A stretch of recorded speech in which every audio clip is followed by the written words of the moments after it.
അങ്ങനെ ഞങ്ങൾ പിന്നെ നേരെ പോയത് വർലി സീ ഫേസിലോട്ടായിരുന്നു. അവിടെ ചെന്ന് ഫസ്റ്റ് തന്നെ നമുക്ക് പേ ആൻഡ് പാർക്കൊക്കെ ചെയ്യാനുള്ള സൗകര്യമുണ്ട്.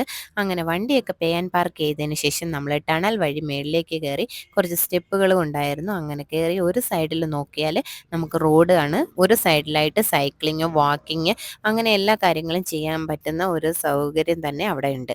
അതിൻ്റെ സൈഡിലായിട്ട് കെട്ടിയിരിക്കുന്ന ആ മതിലിൻ്റെ അപ്പുറം നിന്ന് ഒരു നല്ല കാഴ്ച തന്നെയാണ്. അതായത് അടിപൊളി ഒരു സീനറിയാണ് അവിടെ നിന്ന് കാണാൻ കിട്ടുന്നത്. അതും ഏകദേശം ഞങ്ങൾ 5:30യോടാണ് അവിടെ എത്തിയത്. അപ്പോൾ അതുകൊണ്ട് തന്നെ ഈ ഒരു സീനറി നമുക്ക് കാണാൻ കിട്ടി.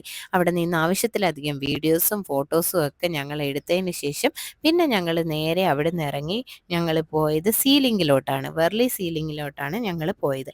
ഈ വെർലിയിൽ നിന്നും ബാന്ദ്ര വെർലി സീലിംഗിലോട്ട് എത്താനായിട്ട് പണ്ട് സിറ്റി കൂടിയുള്ള ഭയങ്കര കൺജസ്റ്റഡ് ആയിട്ടുള്ള റോഡായിരുന്നു യൂസ് ചെയ്തുകൊണ്ടിരുന്നത്. ഏകദേശം 1.5 മണിക്കൂർ എടുക്കുമായിരുന്നു ബാന്ദ്രയിൽ എത്താനായിട്ട്. അപ്പോൾ ഈ സീലിംഗ് വന്നതോടെ ആ ഒരു പ്രോബ്ലം സോൾവ് ആയി കിട്ടിയിട്ടുണ്ട്. 20-25 മിനിറ്റിനുള്ളിൽ ബാന്ദ്രയിലെത്തും.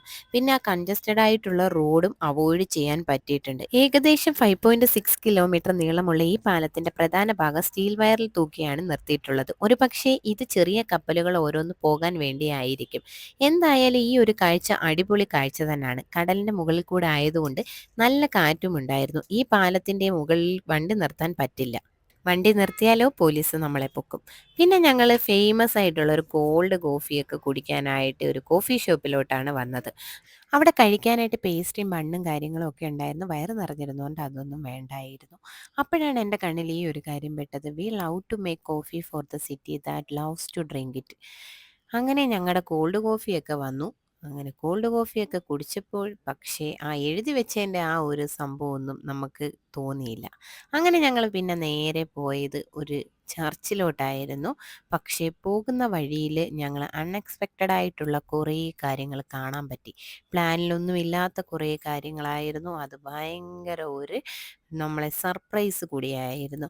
അതായത് സൽമാൻ ഖാൻ, കീർത്തി സന, കരൺ കപൂർ, സൈഫ് അലി ഖാൻ, ജോൺ അബ്രഹാം, രൺബീർ കപൂർ ഇങ്ങനെ തുടങ്ങിയ ആൾക്കാരുടെ എല്ലാവരുടെയും വീടുകൾ നമ്മൾ അടുത്തടുത്തടുത്തായിട്ട് കാണാൻ പറ്റി. ഇവരുടെയൊക്കെ വീടിൻ്റെ ഫ്രണ്ടിലായിട്ട് കുറേ ആൾക്കാർ നിൽക്കുകയായിരുന്നു. ഏകദേശം ഞങ്ങൾ പോയ സമയത്ത് നല്ല മഴയുമായിരുന്നു. എന്നിട്ട് കൂടി ഇവരെയൊക്കെ കാണാനായിട്ട് അതിൻ്റെ ഫ്രണ്ടിൽ നിറയെ ആളുകളായിരുന്നു.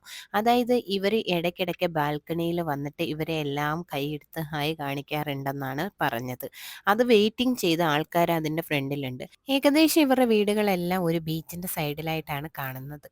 ഇനിയും അടുത്ത വിശേഷങ്ങളുമായി അടുത്ത വീഡിയോയിലൂടെ കാണുന്നത്. Okay, bye.